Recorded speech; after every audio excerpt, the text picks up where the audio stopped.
I will tell you one interesting thing. Now 70 plus days are left for your prelims examination. That means around 700 hours, 700 plus hours are in front of you if you daily invest 10 hours for your preparation.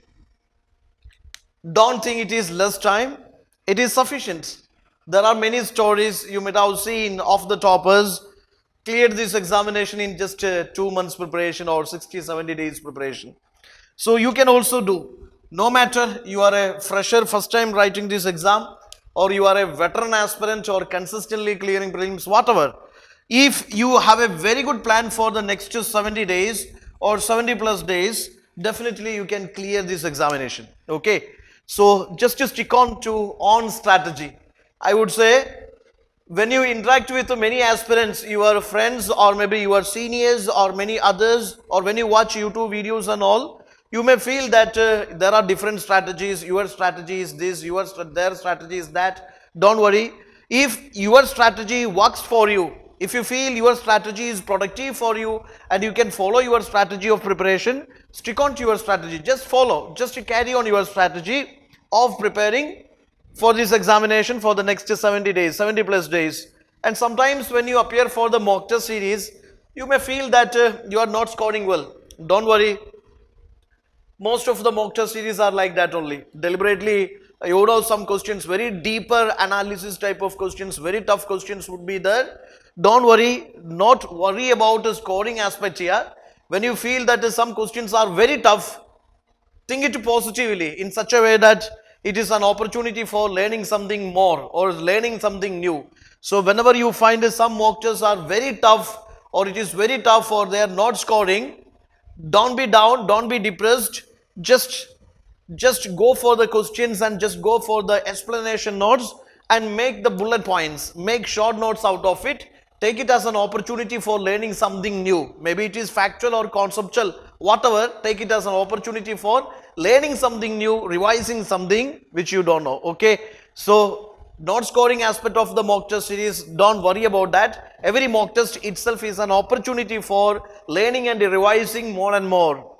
Then make bullet points. I am telling you, if some questions are very tough, don't worry about the scoring aspect. Telling you, yes, just to revise it. Go through the questions, try to apply the elimination or try to learn the fact and concept from the questions and their explanations. Okay. And most importantly, revision. Focus on your revision.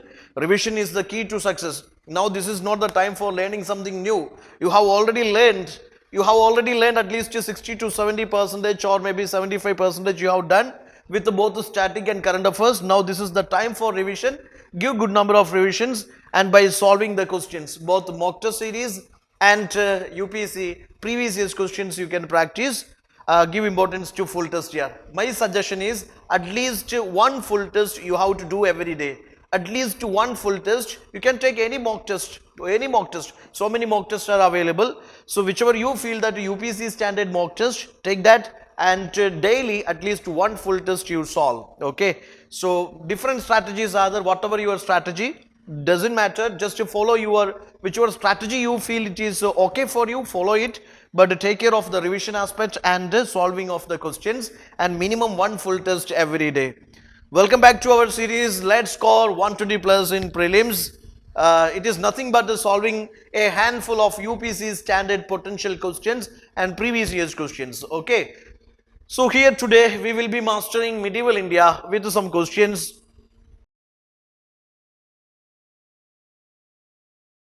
Yeah, the first question is the Battle of Takkolam was fought between.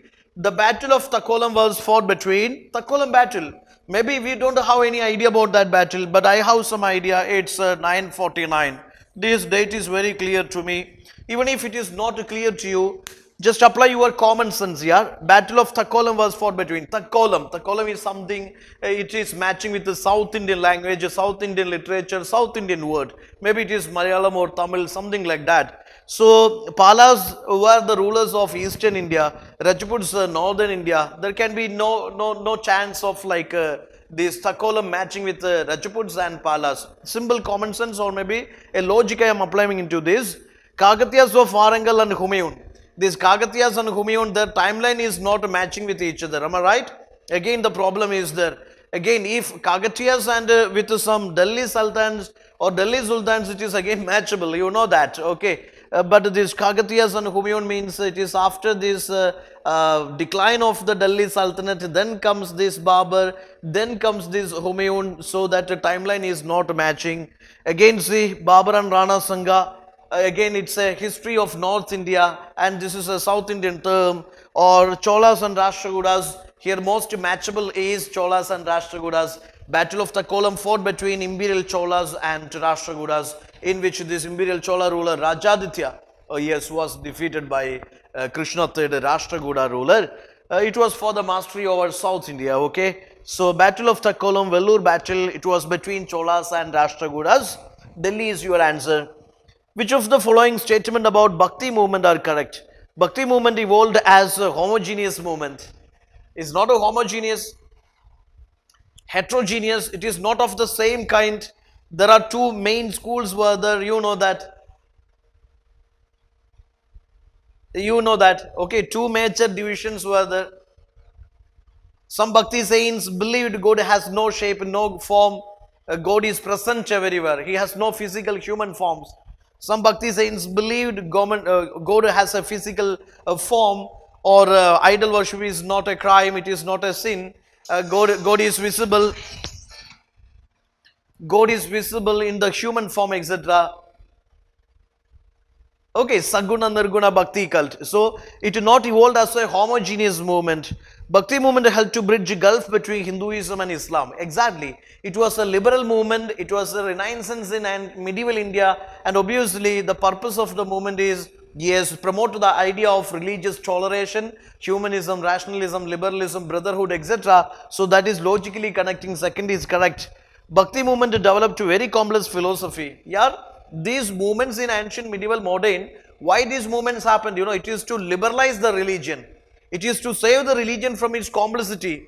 It is to save religion from its orthodoxy. Okay, these are some liberal movements. Whenever liberal movements are there, they will be simplifying the religion, religious teachings, religious beliefs, etc. And they will be bringing these more like rationalism, liberalism, democracy, secularism kind of concepts into religion also. So the third statement is wrong. Your only answer here is, that is second, I mean 2 only is your answer. C is your answer. Okay. With reference to Sufism in medieval India, consider the following. Sufis' performance of prayers and pilgrimages, charity and suppression of the passion, strict observance of the Sharia, self-discipline. Maybe you don't know all points, but you know that there is no strict observance of the Sharia, because you see Sharia law. This is a movement. This was a liberal movement within the Islam religion, or this is to save the religion from its orthodoxy or from its complexity. Okay, so it is not strictly following Sharia. It has some liberal interpretations of Holy Quran and all. Okay, so that third statement is a wrong statement. And every movement, we know that Bhakti Sufi movements, self-discipline is a part of that. So fourth is automatically correct. 3 and 4 correct. If 3 and 4 correct, you can see that, third statement is wrong. Third statement is wrong means you can eliminate a choice code, which one? C and D you can eliminate, both have in common, 3 in common. Now between A and B, you know that the fourth statement is correct, or the fourth point is correct, third point is wrong. So fourth point comes in Bombay, automatically you will understand that the first and second statements are also correct. So your answer has to be Bombay 1, 2 and 4 only. Consider following statements about Vijayanagar Empire. In the Battle of Rakshasa Tangdi 1565, Krishna Devaraya was defeated by Deccan Confederacy.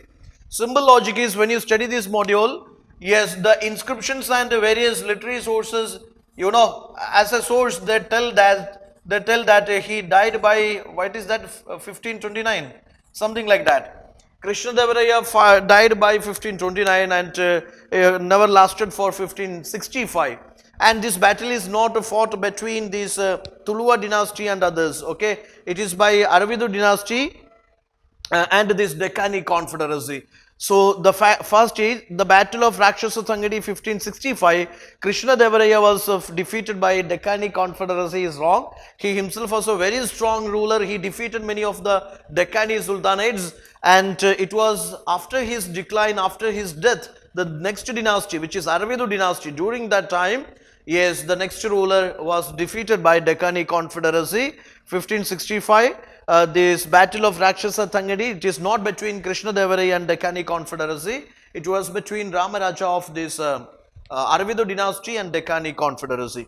So the first statement is wrong. Then you can go for eliminating A and C. Answer code A and C I eliminated because one is common in both the choice codes. Now see, you have to select between B and D. If you look into that B and D, you can see 2, 3 are common in both of the choices. 2 and 3 are common in both of the choices. So you will automatically, very simple sense, common sense, you will understand 2 and 3 are correct statements. Now you have to check the validity of the fourth statement only. Amaranayakas were military commanders who were paid in cash. Not in cash, they were given territories to govern. Amaranayakas were given territories to govern. So fourth is wrong. Your answer has to be Delhi, 2 and 3 only. With reference to Muhammad bin Tughlaq, consider the following. He was the first ruler to introduce token currency. He was not to, you take care of the statement. He was first ruler to introduce token currency. He was the first ruler in India to introduce token currency, then it is correct. He was the first ruler to introduce token currency means globally he was not the first ruler. Kublai Khan of the China already successfully introduced that token currency. So the first statement is wrong. He shifted capital from Delhi and never reverted. Delhi to Dawlatabad, the capital shift is there. When he found a difficulty, again shifted to Delhi. So never reverted means that is wrong. He established a separate department for agriculture. Diwani ko he usi. Yeah, separate department for agriculture. That statement is correct. So 3 only is your answer. Some questions we solved today. I am telling you, in 100 questions, it will not be possible to solve all the 100 questions in your final examination. Certain questions where you have to apply your common sense or this logical guess, okay, educated guess. So practice it now onwards so that the final exam will be a cakewalk for you.